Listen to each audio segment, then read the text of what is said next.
जो लास्ट हमारा डिस्कशन था, जहां तक मेरे को याद आ रहा है, हम चर्चा कर डाले थे जनपद पंचायत, जिला पंचायत और ग्राम पंचायत में उस पंचायत के पीछे और प्रत्येक वार्ड के पीछे, उसके क्षेत्र के पीछे कुल जनसंख्या कितना होगा, इतना पता चल गया।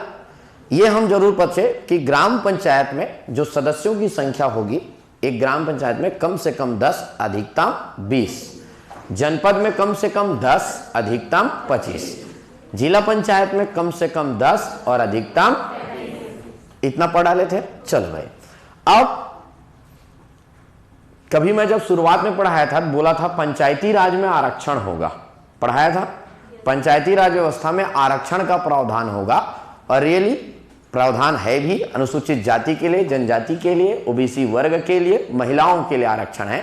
आरक्षण का पद्धति क्या है ये बात में समझेंगे, लेकिन जब चुनाव का समय आया, आप ये समझ लीजिए चुनाव का समय आ गया, सबसे पहले तो आरक्षण लिस्ट निकलता है। आरक्षण लिस्ट का मतलब यही है, अगर कोई ग्राम पंचायत में सरपंच का पद अगर महिला के लिए आरक्षित हो गया तो डेफिनेटली वहां पे महिला उम्मीदवार ही नामांकन पत्र दाखिल करेंगे। यदि किसी पंचायत में के अंतर्गत आने वाले किसी वार्ड में अनुसूचित जनजाति के लिए आरक्षित हो गया तो डेफिनेटली वहां पे आएगा कौन, अनुसूचित जनजाति का मेंबर। तो इसको बोलते हैं आरक्षण सूची।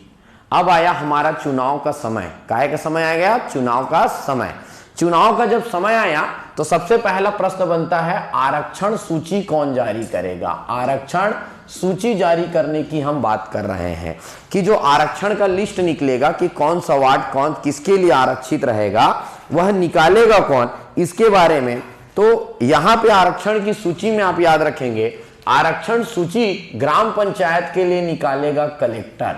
कौन निकालेगा, कलेक्टर। अगर मैं बात करूं जनपद पंचायत, तो जनपद पंचायत के लिए भी निकालेगा कौन, कलेक्टर। कौन निकालेगा, कलेक्टर। और अगला अगर हम बात करें कलेक्टर के पश्चात जिला पंचायत के लिए अगर मैं बात करूं तो वह रहेगा संचालक पंचायत।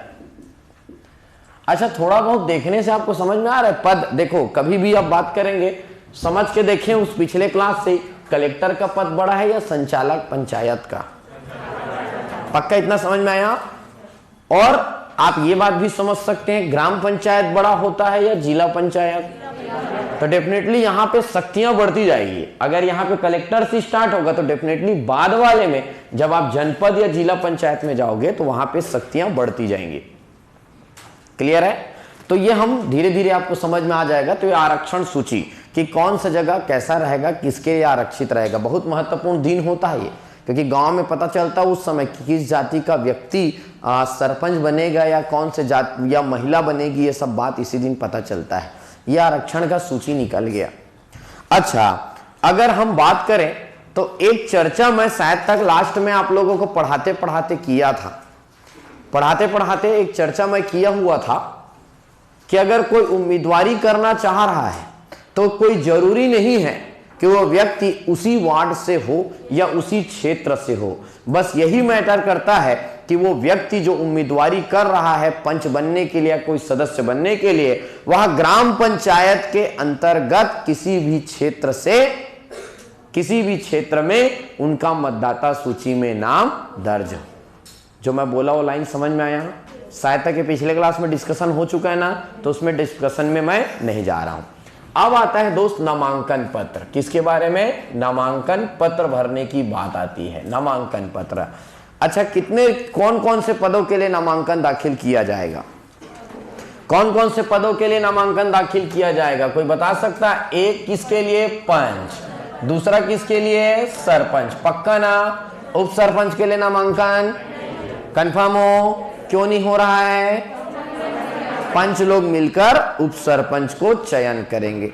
यहां पे अगर मैं बात करूं जनपद में सदस्य, पक्का ना? अध्यक्ष उपाध्यक्ष के लिए नामांकन नहीं, वो चुनाव लड़े गई, उस पद के लिए कोई चुनाव नहीं होगा। तो क्या लिखेंगे? जनपद सदस्य। क्या लिख देता हूं मैं? जनपद सदस्य। अगर यहां पे कौन फॉर्म भरेगा जी, नामांकन कौन भरेगा यहां पे? जिला पंचायत सदस्य। पक्का इतना बात समझ में आ गया? जिला पंचायत सदस्य। अब ये बात समझते हैं। अगर रही बात इनके नामांकन की बात की जा रही है, नामांकन की बात कर रही है, तो नामांकन पत्र दाखिल करने समय, क्लियर है, ये जो पंच होता है, ये जो पंच होता है, ये सिर्फ और सिर्फ नामांकन पत्र भरता है। नामांकन पत्र का मतलब होता है, नामांकन पत्र का मतलब होता है जो फॉर्म दिया जाता है, पंच के लिए आपको उम्मीदवारी करना है, पंच के लिए उम्मीदवारी करना, एक तो फॉर्म दे दिया जाता है। जब फॉर्म भरने जाओगे आप तो फॉर्म दे दिया जाता है, फॉर्म को डिटेल भरोगे, नाम, गांव, पिताजी का नाम, पढ़ाई पूछा जाएगा कि आपके पास अकाउंट कितने हैं, कितनी राशि, ये सब पूछा जाएगा। सिर्फ क्या भरोगे आप? नामांकन। लेकिन सरपंच के लिए क्या करना है आपको? नामांकन पत्र प्लस स्वघोषणा पत्र। क्या कहा जाता है इसको? स्वघोषणा पत्र। खुद से लिखोगे आप, लाइन लिखोगे खुद से। क्या लिखा रहेगा? मैं ये व्यक्ति, पिताजी का नाम ये है, मेरे ऊपर कोई भी आपराधिक प्रकरण नहीं है, अब तक जितने भी मैंने कार्य किए हैं उसमें मेरा साफ चरित्र रहा है, इन सब बातों की मैं स्वयं घोषणा करता हूं। जनपद सदस्य के लिए अगर आप नामांकन भरोगे आप तो डेफिनेटली पहला तो नामांकन पत्र तो जमा करना ही है, आपको नामांकन पत्र जमा करना ही है, प्लस साथ ही साथ यहां पे एक चीज और है, वह है शपथ पत्र। क्या जमा करना है आपको? शपथ पत्र। अच्छा, शपथ पत्र बोल रहा हूं, इसका मतलब क्या है, इस बात को आप लोग समझें। वही है घोषणा पत्र ही, लेकिन बराबर उसको नोटरी करवा कर, क्या करवा कर? नोटरी करवा कर, वकील से सीन साइन करवाने के बाद कि मैं जो घोषणा कर रहा हूं उसको बराबर मैं नोटरी करवा रहा हूं। टिकट लगाकर 10 रुपए का टिकट करवाना है, नोटरी करवाना है, उसके बाद जमा करोगे। तो एक सिर्फ वो है जो सिर्फ नामांकन पत्र जमा करेगा, एक वो है जो नामांकन पत्र के साथ स्वघोषणा पत्र और जनपद सदस्य नामांकन पत्र के साथ शपथ पत्र। जिला पंचायत सदस्य भी आपके नामांकन पत्र के साथ साथ आपका शपथ पत्र ये जमा करेंगे। बात समझ में आया? इस चीज को आपको याद रखना है, नामांकन पत्र के साथ शपथ पत्र, यह है आपका नामांकन पत्र। अच्छा, इसमें अब बारी आया, जैसे नामांकन पत्र की बात कर रहा हूं, चलो भाई अगर हम बात करें नामांकन राशि, क्या बात करें? नामांकन राशि। नामांकन राशि के बारे में बात करें, किस प्रकार नामांकन राशि का प्रावधान किया गया है, इनको लेकर हम चर्चा करें। नामांकन राशि किसके किसके लिए नामांकन राशि? फिर से वही बात, नंबर 1 पंच, नंबर दूसरा क्या लिखेंगे? सरपंच। अच्छा, यहां पे किसके लिए लिखेंगे? जनपद सदस्य, जिनका चुनाव होना है उनके लिए नामांकन राशि। और यहां पे अगर मैं बात करूंगा तो वह क्या है? जिला पंचायत सदस्य। क्या बात करेंगे हम? जिला पंचायत सदस्य। ये लो भाई, इनके लिए हम एक नामांकन राशि का बात कर रहे हैं। अच्छा, नामांकन राशि, पंच का नामांकन राशि मात्र 50 रुपए। कितना रुपए? सरपंच के लिए अगर आपको उम्मीदवारी करना है, उम्मीदवारी मतलब समझ रहे हो ना, आप सरपंच बनने के लिए चुनाव लड़ रहे हो, तो आपका नामांकन राशि है 1000 रुपए। इसी को नामांकन राशि के साथ साथ जमानत राशि भी कहा जाता है। क्या कहा जाता है? जमानत राशि। अगर जनपद सदस्य के लिए मैं बात करूंगा तो यहां पे है आपका कितना रुपए? 2000 रुपए। और जिला पंचायत के लिए ज्यादा होगा कि कम? 4000 रुपए। कितना है? 4000 रुपए। अब याद रखेंगे बीच में, लेकिन अब एक नोट करके एक बात सभी के लिए याद रखेंगे भाई, नोट करके लिखेंगे, नोट करके लिखेंगे ST, SC, OBC और महिला, ST, OBC और महिला उम्मीदवार के लिए नामांकन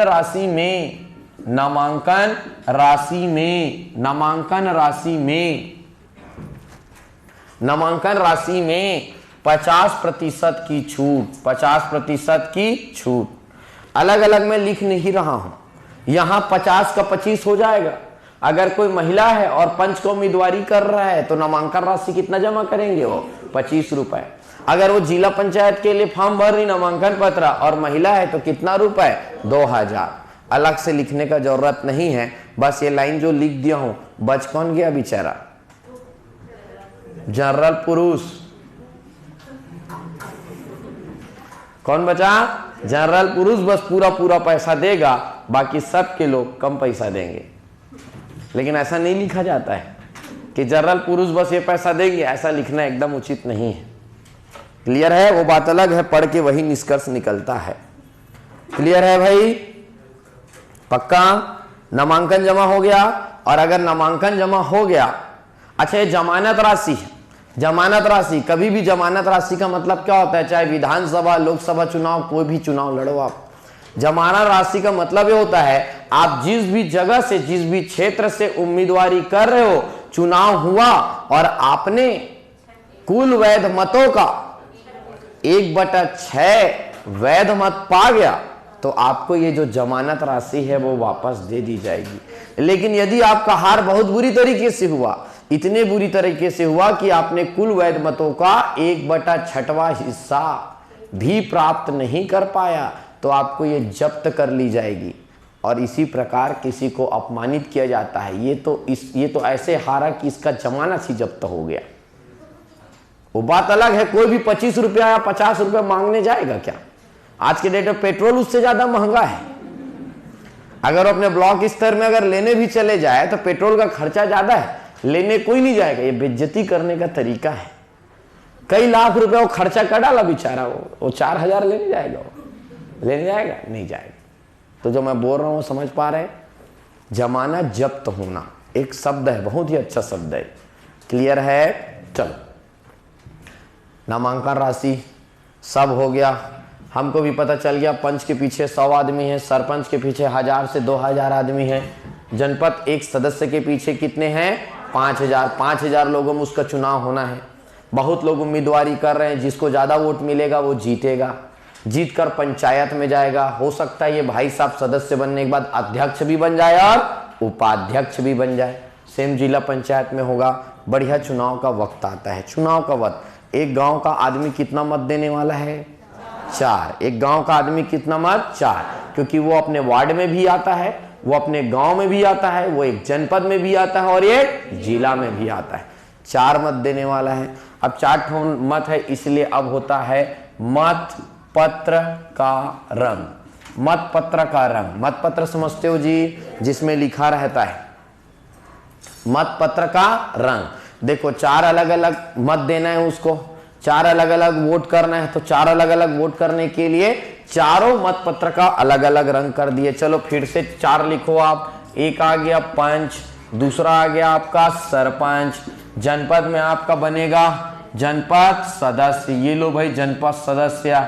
यहाँ पे क्या बनेगा आपका? जिला पंचायत सदस्य। क्या बन गया यहाँ पे? जिला पंचायत सदस्य। चलो भाई ये बन गए। अब ऐसा बन गया तो हम देखते हैं मत पत्र का रंग। अगर पंच के लिए मत पत्र का रंग की बात करें, इनका रंग क्या होता है? सफेद। क्या रहता है? सफेद। मत पत्र का रंग सफेद रहेगा। अच्छा, सरपंच के लिए बात करेंगे तो क्या होता है? नीला रंग। कौन सा रंग? नीला। जनपद सदस्य के लिए बात करेंगे तो क्या रहेगा? पीला। क्या रहेगा? पीला। अगले के लिए बात करेंगे तो क्या रहेगा? 4 अलग अलग कलर, ताकि किसी को दिक्कत ना हो। अच्छा, गांव के लोगों को ऐसी बताया भी जाता है, आप वोट डालने जाओगे तो देखना नीले कलर में दूसरे नंबर में रहेगा। डेफिनेटली वो बता रहे हैं नीला कलर मतलब भाई साहब किसके लिए वोट मांग रहे हैं? सरपंच। बताएगा, ऐसे ऐसे दिखाएगा उसके आंख के सामने, ये देख ऐसे रहेगा नीला कलर। कौन सा नंबर? दूसरा नंबर। उसको नाम और छप्पा से कोई मतलब नहीं, क्योंकि बहुत लोगों को चीज नहीं समझ में आता, इसलिए कलर के आधार पर बढ़िया वोटिंग सिस्टम कर दिया गया है। 4 अलग अलग कलर। क्लियर है? बढ़िया वोटिंग वाला दिन आया। सबसे जबरदस्त चुनाव होता है पंचायत चुनाव, सबसे बेहतरीन मजेदार चुनाव होता है। और सबसे इन सब में सबसे बेहतरीन चुनाव कौन सा होता है? चारों में पंच। 100 जन है, 100 में ही फैसला होना है, 1-2 में ही आगे पीछे होना है, बहुत ज्यादा अंतर नहीं आता। और 100 तो ज्यादा बोल दिया, किसी किसी वार्ड में 70-80 में भी चल जाता है, तो उसी में 1-2 में आगे पीछे होना रहता है, सबसे ज्यादा रहता है। अच्छा, अपने मोहल्ले में ही होना है, अपने मोहल्ले में ही होना है। हारोगे 5 साल तक उसी मोहल्ले में रहना, वहां से जा नहीं सकते हो आप। सबसे बड़ा बेइज्जती वाला चुनाव कौन सा होता है? पंच। वो बात अलग है, जीत भी जाओगे तो मिलना कुछ नहीं, मिलना कुछ नहीं है, लेकिन इज्जत लगा रहता है। मत पत्र का रंग हो गया, बढ़िया चुनाव हो गया। चुनाव में जो भी आया शाम तक रिजल्ट डिक्लेयर कर दिया जाता है इसका। पंच और सरपंच का तुरंत गिन के बता देते हैं, ये जीता ये हारा। 1-2 दिन बाद किसका पता चल जाता है, जनपद और जिला। बहुत बड़े क्षेत्र में हो रहा है जिला पंचायत का चुनाव, पूरे जिला में हो रहा है, इसलिए गिनने में टाइम लगता है। गिनने में टाइम लगता है तो 1-2 दिन बाद रिजल्ट आता है। जब रिजल्ट आ जाता है और फिक्स हो जाता है कि एक गांव में कौन कौन पंच चुनाव जीता, कौन कौन सरपंच चुनाव जीता, इसके बाद वक्त आता है नाम के प्रकाशन का। Very very important. किसका? निर्वाचित लोगों के नाम का प्रकाशन। निर्वाचित लोगों के नाम का प्रकाशन, नाम के प्रकाशन का वक्त आ गया। जो जो जीते उनका नाम को प्रकाशित करना पड़ेगा। उस क्षेत्र में जो लोकल कोई भी न्यूज़पेपर आता है, उस न्यूज़पेपर में सबका नाम और जिसका फोटो उपलब्ध है उसके फोटो के साथ प्रकाशित कर दो। ये ग्राम इसमें, ग्राम नंबर ये में इतने इतने पंच ने चुनाव जीता और यहाँ का सरपंच ये है चुनाव जीता इस क्षेत्र से जनपद सदस्य के रूप में इनमें। तो जिम्मेदारी किसकी होती है? ग्राम पंचायत के सदस्य, पंच और सरपंच गण के चुनाव जीतने का, प्रकाशन करने का। चुनाव जीतने के बाद प्रकाशन करने की जिम्मेदारी किसकी होती है? तो वह है जिनको अधिकार रहता है। वह कौन होता है आपका? कौन सा होता है? एसडीएम। कौन होता है? एसडीएम। और अगला हम बात करेंगे जनपद पंचायत के सदस्य, जितने भी सदस्य चुनाव जीते किसी जनपद पंचायत के अंतर्गत, तो वह है उप संचालक पंचायत। कौन है? उप संचालक पंचायत। क्या एसडीएम से बड़ा पद है ये उप संचालक पंचायत? पक्का? इधर और बड़ा हो जाएगा। इधर बात करें तो क्या हो जाएगा? संचालक पंचायत। अगर आप ऐसा भी अप्रोच करोगे ना, अगर आप जान जाओगे इधर एसडीएम है तो उधर जाना आसान हो जाएगा। डेफिनेटली इधर का पोस्ट क्या रहेगा आपका? बड़ा रहेगा। ये क्या हो गया जी? नाम का प्रकाशन। अच्छा, अब ये याद रखें, ये तीनों पंचायत में प्रशासनिक अधिकारी कौन होता है?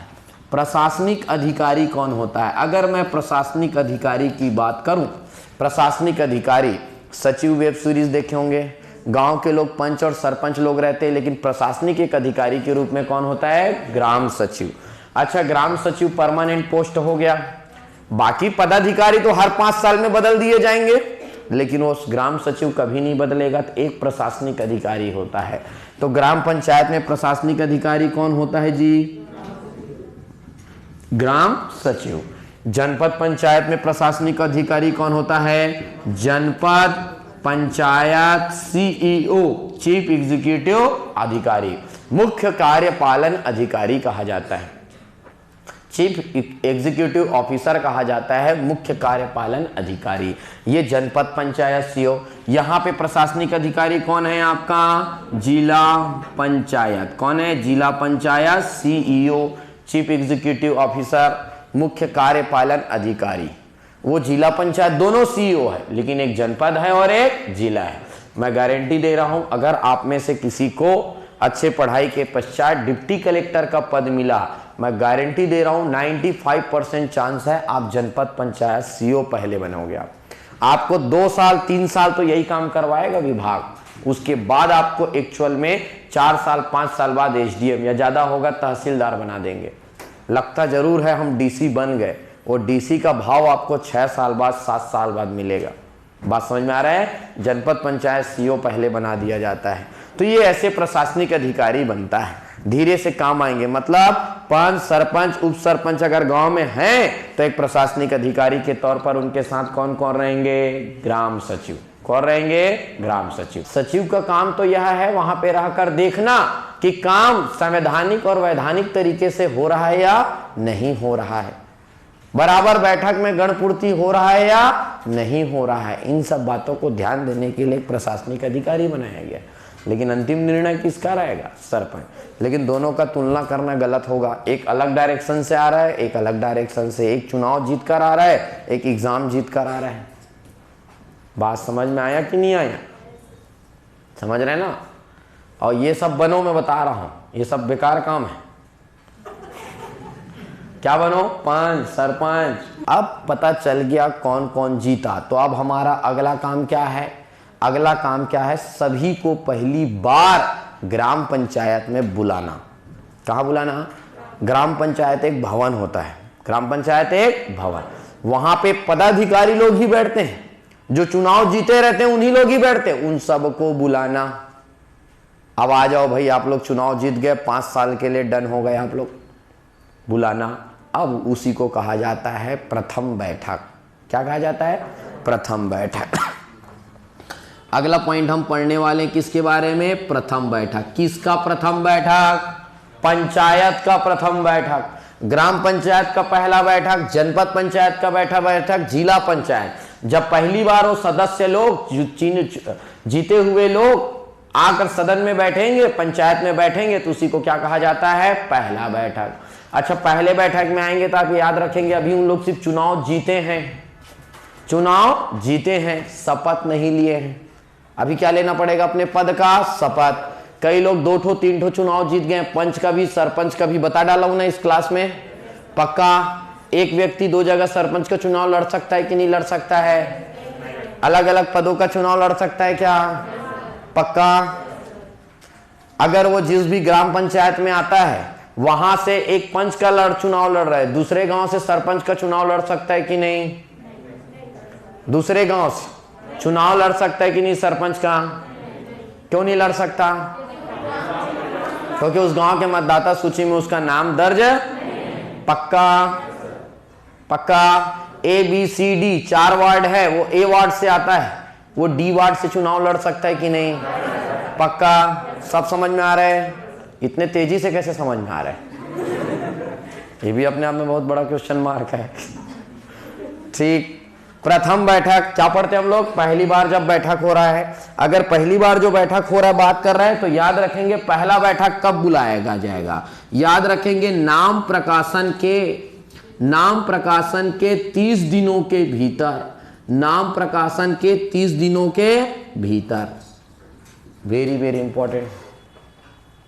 जिस दिन नाम प्रकाशन होगा और पेपर में जीते हुए कैंडिडेट का नाम आ जाएगा,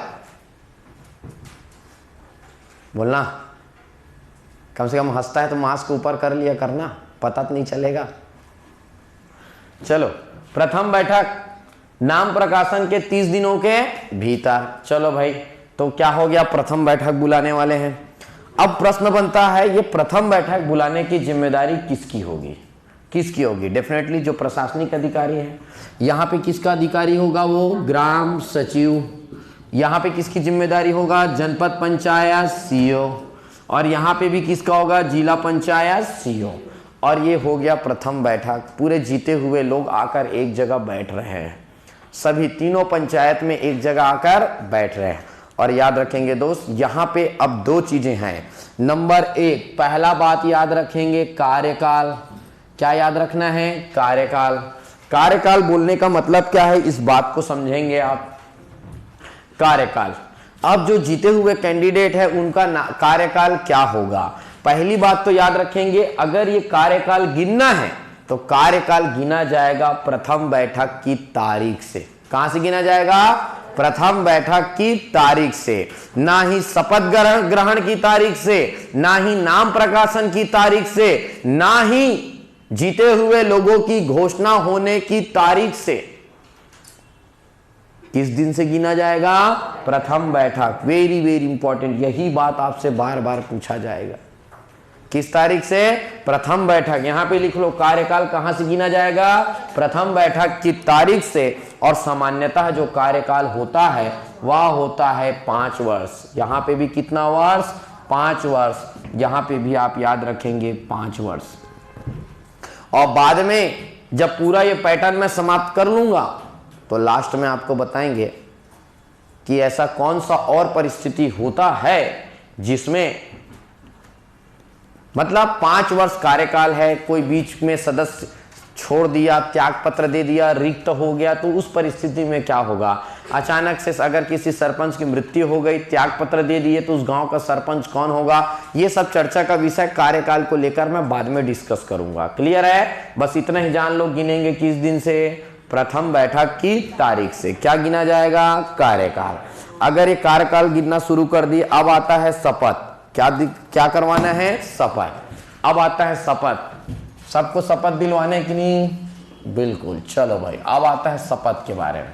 अगला हम बात करेंगे क्या? शपथ। शपथ दिलवाना पड़ेगा, पंच को, सरपंच को शपथ दिलवाना पड़ेगा, पक्का?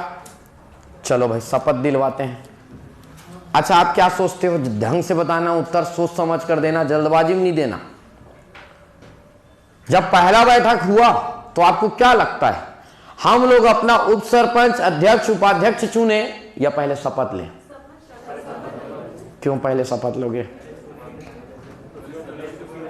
क्यों पहले शपथ लोगे? चलो बताओ। दो हिट होता ऑप्शन था, तुक्का मारना बहुत आसान है। बताओ ना, कारण चाहिए मेरे को। अब बोल तो दिए आप लोग। अध्यक्ष उपाध्यक्ष को शपथ नहीं दिलवाना है क्या? वो लोग कोई अपराध किए हैं? मैं जो प्रश्न पूछा उसका उत्तर दो। बहुत संविधान में चिल्ला चिल्ला कर बोलो, मैं बता रहा हूं, सबको खड़ा करवा दूंगा। मैं जो प्रश्न पूछा उसका उत्तर दो। पहले शपथ होगा या अध्यक्ष उपाध्यक्ष चुने जाएंगे? क्यों होगा शपथ? हाँ बोलो सत्यम।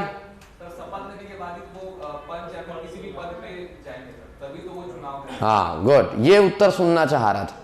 जब तक वो, अभी तो सिर्फ चुनाव जीते हो ना, आप शपथ ग्रहण नहीं किए हो, पंच सरपंच बने ही नहीं हो, आप अपना उप सरपंच कैसे बनाओगे? आपको अधिकार किसने दिया चुनने का? जब तक आप शपथ नहीं लियो तब तक आप पंच सरपंच हो ही नहीं। इसलिए पहले कौन सा कार्यक्रम चलेगा?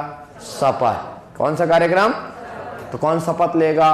पंच, सरपंच, जनपद सदस्य, जिला पंचायत, बाकी पदों का कोई शपथ।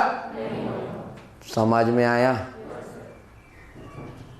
पाकी ने ऑलरेडी शपथ ले चुका है किसी अन्य पद के रूप में, तो उसका और कोई शपथ नहीं होगा। समझ में आया कॉन्सेप्ट?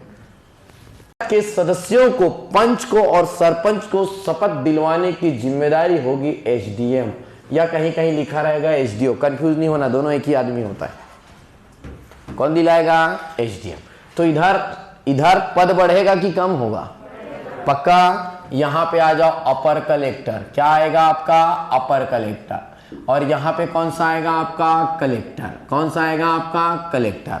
और इधर अब आप लोग ध्यान देंगे दोस्त, इधर बहुत ध्यान से सुनेंगे आप। मैंने बोला है जिम्मेदारी इनकी होगी, एसडीएम या एसडीओ की जिम्मेदारी होगी किसी ग्राम पंचायत के पदाधिकारियों को पंच और सरपंच को शपथ दिलाना। मैंने ये नहीं कहा कि एसडीएम जाकर शपथ दिलाएगा, जिम्मेदारी इनकी होगी। एसडीएम करता क्या है? वो काम उस गांव के प्रिंसिपल को फोन लगाता है, हाँ कल आप 1 घंटा फ्री हो? हाँ फ्री हो। एक काम कीजिएगा, ग्राम पंचायत में जाइएगा, फॉर्मेट में दे रहा हूँ आपको, उस फॉर्मेट को आप देखिएगा। जो पढ़ रहे हैं, जिनको पढ़ना आता है, वो अपना नाम लिख लिख कर पढ़ते जाएंगे, आप सुनते जाना वो सही बोला है या बीच में किसी को छुपा दिया, ईश्वर को पता चला छुपा दिया। मैं शपथ लेता हूं कि ईश्वर गायब, तो उसको सुन लेना। वो जिम्मेदारी दे दिए, शिक्षक को दे दिए, पटवारी को दे दिए, आरआई को दे दिए, जिम्मेदारी दे देते हैं। अब बोलेंगे जिसको पढ़ना नहीं आता तो तुम बोलते जाना, वो भी वैसी वैसी बोलते जाएगा, मैं ईश्वर की, तो भी वैसे शुरू हो जाता है बच्चों जैसा। पढ़ा ही नहीं है तो क्या करेगा वो? बात समझ में आया? जिम्मेदारी इनकी है, शपथ किसी के भी अन्य उनके द्वारा किसी नियुक्त अधिकारी के माध्यम से करवाया जा सकता है। ये मत सोचो कलेक्टर ही जाएगा। क्लियर है? आगे बढ़ूं? शपथ ग्रहण कर लिए भाई लोग? ठीक। अब प्रश्न बनता है निर्वाचन की याचिका। क्या पढ़ने अपने को? निर्वाचन की याचिका। निर्वाचन की याचिका का मतलब क्या है? निर्वाचन की याचिका का मतलब क्या है? अगर निर्वाचन की याचिका के बारे में बात करें तो यह है, यदि किसी को लग रहा है कि चुनाव में जो निर्वाचन प्रणाली है उसमें गलत तरीका अपनाया गया, मत गिनने का तरीका गलत था, मेरे साइड एक ठो सील लगा हुआ था उसको निरस्त कर दिया गया, गिनने के समय में गलतियां हुई हैं, ऐसा आपको लग रहा है, तो डेफिनेटली आप उसके लिए याचिका दायर कर सकते हो कि मेरे साथ गलत हुआ है, मैं हारा कहाँ, मैं तो जीत रहा था। कई लोग ऐसे बोलते हैं ना, वो गिनने का तरीका गलत था, जो भी है, तो आप उसके विरुद्ध, निर्वाचन में लिए गए निर्णयों के विरुद्ध आप याचिका कहाँ दायर कर सकते हो? तो आपको अगर लगता है कोई और सुनवाई का जरूरत है तो आप किसके पास चले जाओ, एसडीएम। अनुविभागीय अधिकारी कहा जाता है, सब डिविजनल मजिस्ट्रेट। अनुविभागीय अधिकारी के पास आप याचिका दायर कर दो। या आपको लग रहा है जनपद पंचायत का चुनाव है और जनपद पंचायत के चुनाव में कुछ गलत हुआ है, आपको लग रहा है, तो आप किसके पास चले जाओ, कलेक्टर। या आपको लग रहा है जिला पंचायत के चुनाव में गलती हुआ है आपके साथ, तो आप किसके पास चले जाओ, संचालक पंचायत। संचालक पंचायत, और देख लो आपके मामले का सुनवाई होता है या नहीं होता है। सुनवाई होता है तो ठीक, में भी निर्णय कुछ बदल जाए, वैसे ऐसे चांस बहुत कम होते हैं। 30 दिनों के भीतर। कितने दिनों के भीतर, 30 दिनों के भीतर, ठीक है, घोषणा होने के 30 दिनों के भीतर। ये क्या कहा जाता है, निर्वाचन की याचिका। याचिका लगाने वाला वो अलग मैटर चले गया, ये थोड़ा सा अलग हो गया। हमारा सब वाले शपथ ले लिए कि नहीं ले लिए जी, ले लिए पक्का। अब आप पंचायत के पदाधिकारी, क्या है, पंचायत के पदाधिकारी कौन कौन होंगे, वेरी वेरी इंपॉर्टेंट, बहुत ज्यादा महत्व। पंचायत के पदाधिकारी को जानते हैं, और इधर ध्यान से सुने सब पहले। पंचायत के पदाधिकारी में आप सबने को पता चल गया आपने किसको चुनाव जिताया है, सरपंच। तो वहां पे बैठने वाला एक आदमी कौन हो गया, सरपंच। एक आदमी अभी क्या बना दिए आपने, पंच, और एक आदमी है उप सरपंच। कौन है, उप सरपंच। कैसे बनते हैं उप सरपंच जी, पंच लोग मिलकर ही अपने में से एक को क्या बना लेते हैं, उप सरपंच। क्या बना लेते हैं, उप सरपंच। इसका मतलब है उप सरपंच भी एक ठो पंच है, कोई नया आदमी नहीं लाना है, उप सरपंच में से। इसीलिए मैं बोला उप सरपंच के अलग से शपथ का कोई प्रावधान नहीं है, वो पहले पंच के रूप में ऑलरेडी शपथ ले चुका है। बात समझ में आया कि नहीं आया। ये 3 व्यक्ति कहां पे बन गए, पंचायत के पदाधिकारी। एक चौथा व्यक्ति और है, कौन है, सचिव। याद रखेंगे प्रशासनिक है, वो कोई पदाधिकारी नहीं है। ग्राम सचिव एक प्रशासनिक अधिकारी है, प्रशासनिक कर्मचारी कह सकते हो, और कोई पदाधिकारी नहीं है। यहां पे याद रखेंगे 2019 के तहत किया गया प्रावधान, 2019 के तहत किया गया प्रावधान पंचायत। अब ध्यान सुनने से सुनोगे, यदि ऐसा लगे कि सरपंच उप सरपंच पक्ष में से कोई भी निःशक्त जन व्यक्ति नहीं है, मतलब राज्य शासन को यह प्रतीत हो कि उस ग्राम पंचायत में निःशक्त जन व्यक्ति का, हैंडीकेप का बराबर प्रतिनिधित्व नहीं है, उस परिस्थिति में राज्य शासन उस ग्राम पंचायत के अधीन आने वाले किसी निःशक्त जन व्यक्ति को मनोनीत कर सकता है। बात समझ में आया। वहां अगर एक भी निःशक्त जन नहीं है, इनमें से अगर कोई चुनाव जीत कर आने वाले में कोई हैंडीकेप है तब तो ठीक है, नहीं है, कोई भी नहीं है, तो एक जन को क्या किया जा सकता है, मनोनीत। एक निःशक्त जन व्यक्ति, क्या लिखेंगे, एक निःशक्त जन व्यक्ति। ये लो भाई, एक निःशक्त जन व्यक्ति। और याद रखेंगे इसके मनोनयन का अधिकार, इसको कहा जाएगा मनोनीत। कौन सा सदस्य है ये, मनोनीत है कि नहीं है भाई, मनोनीत। किसके मन से आया है ये, राज्य शासन। वेरी वेरी इंपॉर्टेंट, किसके द्वारा, राज्य शासन द्वारा। राज्य शासन द्वारा किसी अधिकारी के माध्यम से मनोनीत एक व्यक्ति। लेकिन ये तभी होगा जब इसमें से कोई भी ना हो। पता चला कोई पंच निःशक्त जन है, निःशक्त जन समझते हो ना जी, ठीक है। अगर निःशक्त जन है तो डेफिनेटली इसका मतलब जरूरत नहीं है, लेकिन कोई भी नहीं है, सब एकदम कंप्लीट है, तो एक आदमी चाहिए मनोनीत। क्या है, मनोनीत। याद रखेंगे दोस्त एक बात को आप, अगर पंचायत में 4 प्रकार के पदाधिकारी हैं तो मैंने बोला एक मनोनीत है। याद रखेंगे सरपंच निर्वाचित है, क्या है आपका, निर्वाचित है। पंच क्या है आपका, निर्वाचित। उप सरपंच क्या है, चयनित, कोई नियुक्त नहीं किया है। नियुक्ति का मतलब समझते हो ना, किसी को अधिकार है एक जन को नियुक्त कर दे तो वो नियुक्त है, ये चयनित है। किसने चयन किया? पंचों ने चयन किया, ये वाला उपसरपंच। तो याद रखेंगे, मनोनीत कौन, निर्वाचित कौन, चयनित कौन। कुछ बोला हो, समझ में आया? पक्का आया? ठीक। सर वो मनोनीत जो रहेगा उसका काम क्या है? क्या लगता है तुमको, कोई काम नहीं कर पाता? नहीं बैठा सकते, उसको किसी समिति का सदस्य बनाओगे आप। और बाकी तो छोड़ो, जब हर महीने पंचायत का बैठक होगा, वो निःशक्त जन व्यक्ति अपने मुद्दों को तो रखेगा सामने में कि हम जैसे लोगों के लिए भी क्या काम करना है। आप पता चला आप बिल्डिंग बना रहे हो, स्कूल बना रहे हो, आप सीढ़ी बना दिए, निःशक्त जन व्यक्ति ऊपर कैसे चढ़ेगा? उस समय बोलेगा तो हमारे बच्चे कैसे चढ़े या हम कैसे चढ़े उस स्कूल में। तो अपने मुद्दों को रखने के लिए जब कोई समिति बनाया जाता है तो महिला क्यों रखना अनिवार्य कर दिया जाता है? 2 महिला होना अनिवार्य, ताकि वो अपने मुद्दों को रख सके। हमारे यहाँ एक जनजाति मंत्री होना क्यों अनिवार्य किया गया है? ताकि वो जनजातियों के मांग को, उनके भावनाओं को समझकर बातें रख सके, बस इतना ही है।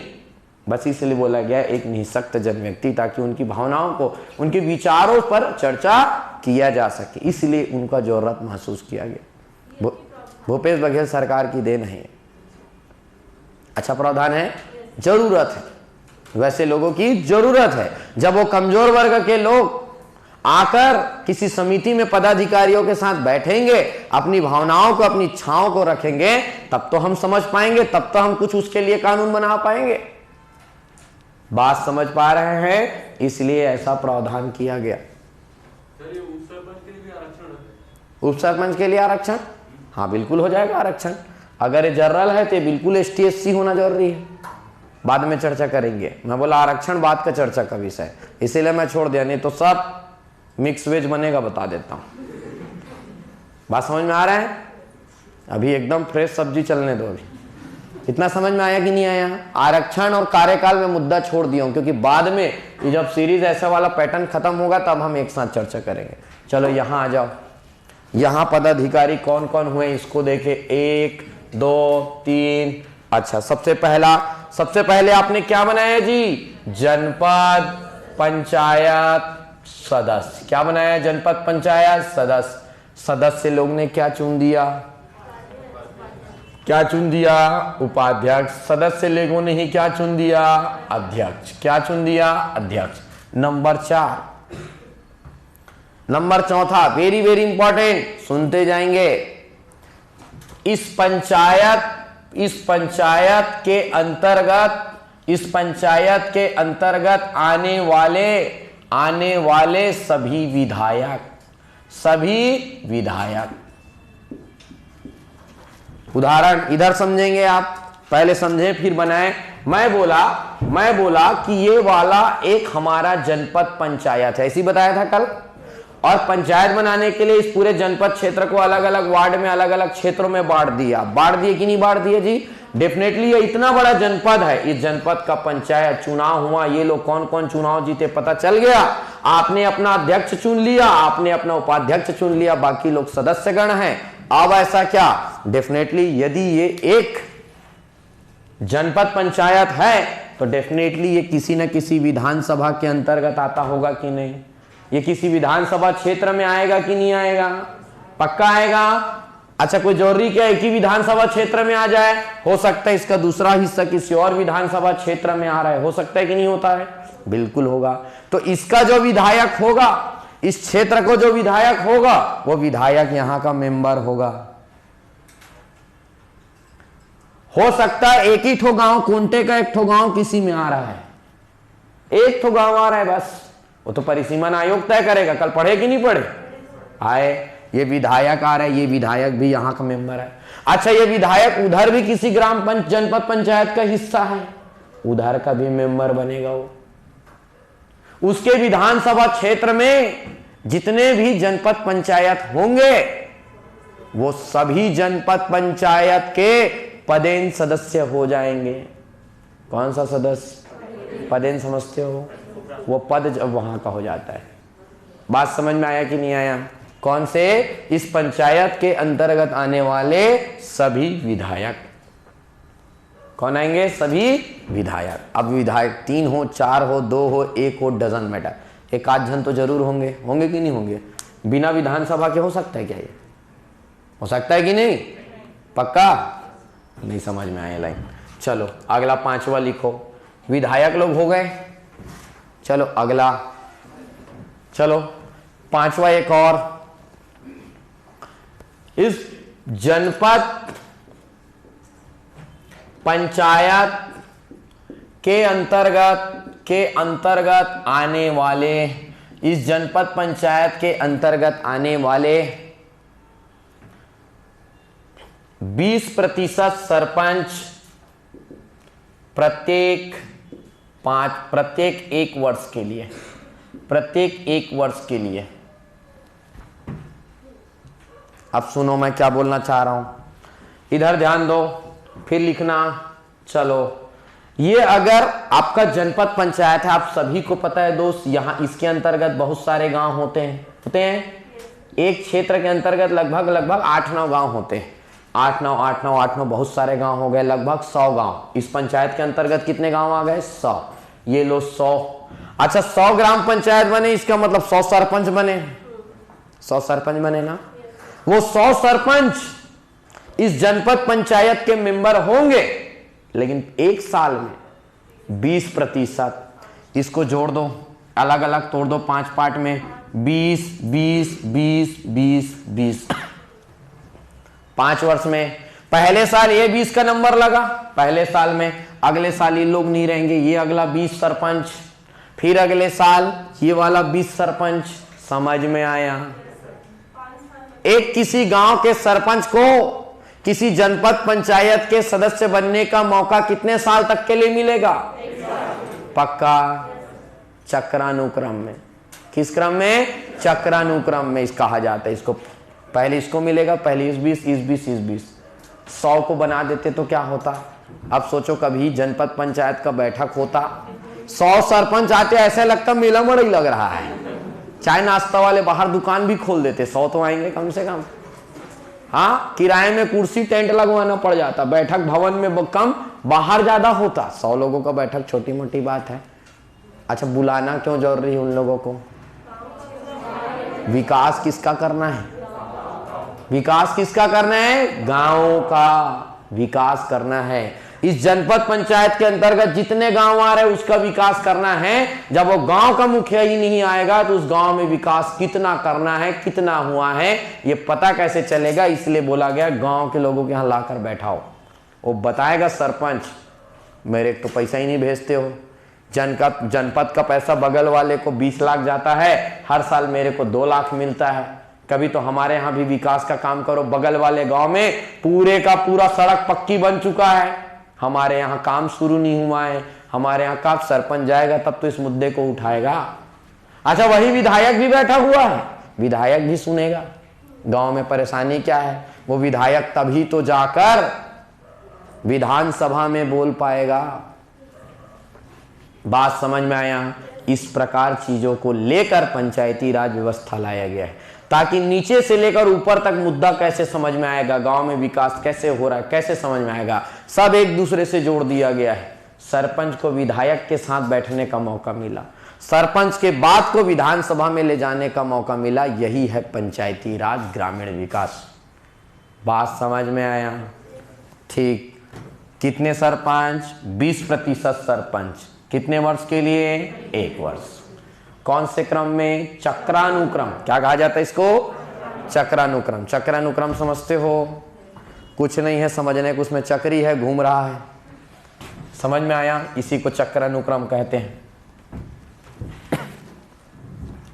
अगला बात करूं, और बचा है एक आदमी, 6वां। अगर 2 निःशक्त जन व्यक्ति, ये लो, इधर 1 था, इधर कितने हो गए? 2। लेकिन 2 कब आएंगे? 2 कब आएंगे? जब किसी निःशक्त जन व्यक्ति का इस जनपद पंचायत में बराबर प्रतिनिधित्व ना हो, 2 लोग ना हो, तब लाना है। पता चला कोई सदस्य ही ऐसा है जो चुनाव जीता और हैंडीकैप है, मैं भी ऐसा हो, तो डेफिनेटली उस परिस्थिति में मनोनीत करने का जरूरत नहीं है।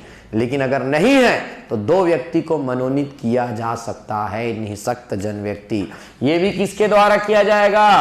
राज्य शासन। किसके द्वारा? राज्य शासन। बात समझ में आया? अब मुद्दा क्या है? ये निःशक्त जन व्यक्ति, यह क्या है? मनोनीत। क्या है ये? मनोनीत। ये जनपद पंचायत करने वाले सरपंच, या हो गया पदेन। हुआ कि नहीं हुआ? अपने आप कोई सरपंच बनेगा और वो 1 साल के लिए वो किसी जनपद पंचायत का सदस्य बन गया, पदेन है कि नहीं है? बोलने का जरूरत है क्या? नहीं। क्या है ये? पदेन। ये भी क्या है आपका? पदेन।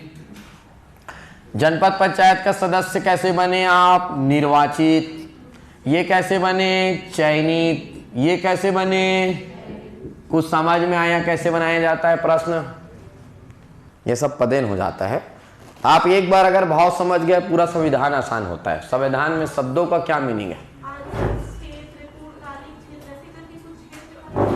वो नगरीय क्षेत्र, लास्ट में एक लाइन बताऊंगा। बस यह है कि उसका विधानसभा क्षेत्र अंशतः या पूर्णतः किसी नगरीय निकाय क्षेत्र के अंतर्गत ना आता हो।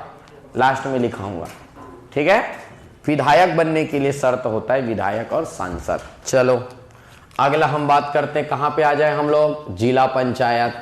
जिला पंचायत में फिर से 1 2 3 1 2 3 लिखा हूं। इसका मतलब यहां पे सबसे पहला क्या बनेगा? जिला पंचायत सदस्य। क्या बनेगा? जिला पंचायत सदस्य। पक्का बन गया? ठीक, क्या बन गया? जिला पंचायत सदस्य। अब देखते जाओ, अगर ये जिला पंचायत सदस्य बना तो इन लोग मिलकर अपना क्या बनाएंगे? अध्यक्ष। इन लोग क्या बनाएंगे? अध्यक्ष। ये भी बन गया। बन गया क्या? चलो अगला चौथा फिर से वही लिखेंगे। इस जिला पंचायत क्षेत्र के अंतर्गत आने वाले सभी विधायक, सभी क्या आएंगे आपका? विधायक। ये लो भाई, ये भी आ गया। 5वां नंबर अगर मैं बात करूंगा, वेरी वेरी इंपॉर्टेंट, इस जिला पंचायत क्षेत्र के अंतर्गत आने वाले सांसद सदस्य। अब आया यहां पे सांसद सदस्य, किसको बनाया जा रहा है? सांसद सदस्य। चलो जी, अब इधर याद रखेंगे सांसद, किसकी बात कर रहा हूं? सांसद। सांसद 2 प्रकार के होते हैं। एक कहां पे होता है आपका? लोकसभा। एक कहां पे होता है? राज्यसभा। पक्का ना? अब देखो दोस्त, फिर से वही डायग्राम आप याद करो। अगर आपने कहीं पे जिला पंचायत बनाया है तो डेफिनेटली वो जिला पंचायत का क्षेत्र किसी न किसी लोकसभा क्षेत्र के अंतर्गत आता होगा, या हो सकता है वो जिला पंचायत का जो क्षेत्र है वो 2 संसद क्षेत्र में आ जाए। परिसीमन के बाद कुछ भी हो सकता है, ऊपर नीचे किसी को भी जोड़ा जा सकता है। लोकसभा क्षेत्र निर्धारित करने के लिए ना कोई संभाग होता है, ना कोई जिला, ना तहसील। जैसा लगा परिसीमन आयोग को वैसा डिसाइड कर देगा। कल के क्लास में पढ़ चुके हो आप। तो हो सकता है एक जिला पंचायत क्षेत्र में कोई 2 लोकसभा क्षेत्र है, तो दोनों लोकसभा सांसद उस जिला पंचायत का पदेन सदस्य बन जाएगा। अब आते हैं राज्यसभा में। समझते जाओ, राज्यसभा का कोई क्षेत्र नहीं होता है। राज्यसभा का कोई क्षेत्र नहीं होता है। छत्तीसगढ़ विधानसभा 90 सदस्यों वाला विधानसभा है। हमको बोला गया है यहां से 5 सदस्य भेजना है। कितने सदस्य भेजना है? हो सकता है 5 का 5 आदमी रायपुर जिला से हो सकता है 5 का 5 आदमी छत्तीसगढ़ से ना हो, पंजाब से हो। KTS तुलसी भेज दिए, कुछ भी हो सकता है। राज्यसभा का कोई क्षेत्र डिसाइड नहीं है। तो किसको कहोगे कि वो किस जिला पंचायत का सदस्य बनेगा? ऐसे में यदि आपने यहां से 5 राज्यसभा सदस्य भेजा, वो 5 सदस्य में से उनका कोई तो निर्वाचन क्षेत्र होगा, कहीं तो उनका मतदाता सूची में नाम दर्ज होगा ना जी। छाया वर्मा है आपके राज्यसभा मेंबर? है कि नहीं? वो भले किसी क्षेत्र से राज्यसभा मेंबर नहीं बनी हो, तो छत्तीसगढ़ से बनी, लेकिन उनका मतदाता सूची में नाम तिल्दा से दर्ज है। कहां से दर्ज है? तिल्दा। और आप सभी को पता है तिल्दा रायपुर जिले में आता है। इसका मतलब उनका जो मतदाता सूची में नाम दर्ज है वह रायपुर जिला पंचायत से है। तो वो कहां की सदस्य बनेगी? रायपुर जिला पंचायत। जिनका राज्यसभा मेंबर कब? उनका जो मेंबर बने हैं उनका जहां के मतदाता सूची में नाम दर्ज हो। तो राज्यसभा मेंबर भी यहां के सदस्य होते हैं, लोकसभा के मेंबर भी यहां के सदस्य होते हैं। जो मैं बोला वो समझ में आया? सांसद, इसीलिए क्या लिखा जाता है? सांसद। क्षेत्र के आधार पर लोकसभा सदस्य बनेंगे और मतदाता सूची के नाम दर्ज होने के आधार पर राज्यसभा सदस्य। उस जिला पंचायत के क्या बनेंगे? सदस्य। बन गए कि नहीं बन गए? मतलब यहां पे सिर्फ विधायक थे। कौन थे यहाँ पे? विधायक। यहाँ पे विधायक भी है और सांसद भी, विधायक भी और सांसद भी। मुद्दा समझ में आया? पक्का?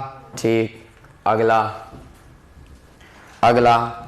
अब आप यहां के सरपंच को यहां लाके बैठा दिए, तो यहां के अध्यक्ष को यहां लाके बिठा दो, यहां के अध्यक्ष को यहां लाके बिठा दो।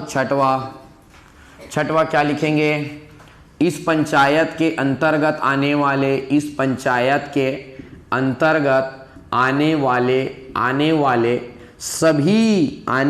सभी जनपद पंचायत के अध्यक्ष। और अच्छा याद रखेंगे, यहां मैंने सभी लिख दिया है, वो 20% प्रति 1 वर्ष के लिए नहीं लिखा। क्यों ऐसा किया जान रहे हो? कम होते हैं। एक जिला पंचायत के अंतर्गत 3 जनपद पंचायत अध्यक्ष होते हैं। उतने को लाके बैठाना आसान है ना? 100 आदमी को लाकर बैठाना उचित होगा क्या? नहीं। वो भी सरपंच तबाही लोग होते हैं। क्लियर है? अगला 7वां, 2 निःशक्त जन व्यक्ति। क्या लाना है? 2 निःशक्त जन व्यक्ति। फिर वही लाइन, अगर उस पंचायत में निःशक्त जन का बराबर प्रतिनिधित्व नहीं है, उस परिस्थिति में 2 निःशक्त जन व्यक्ति को जिला पंचायत सदस्य के रूप में मनोनीत किया जा सकता है। तो फिर से एक बात, ये क्या होंगे आपके? मनोनीत। क्या होंगे? पक्का। ये लोग क्या हुए? पदेन। इधर वाले इधर आके बैठेंगे, पदेन। यहां वाले भी क्या होंगे? पदेन। ये वाले भी क्या होंगे? पदेन। ये क्या होंगे आपके?